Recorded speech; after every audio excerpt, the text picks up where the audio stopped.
Hello guys, good morning. So nandito tayo ngayon para bisitahin natin yung so ayan, yung project namin. Sa totoo lang. Ayan, hello mga kalakbay. So nandito tayo ngayon sa Bacaw Norte guys. Ayan. So dati guys, alam nyo ba ang kwento dito? Ayan. Ang lit ng nung yung ilog hanggang doon lang yan oh. Pero dahil sa project na ito, ayan na lumapad na siya guys. Okay. Ayan. So, nandito tayo sa dagat. Ay, may crab!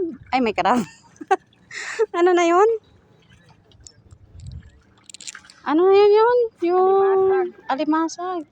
Bakit nasa lambot na siya? Marami ba siya? Alimasag? Dalawa lang po. Kuya, biling ko na yung alimasag.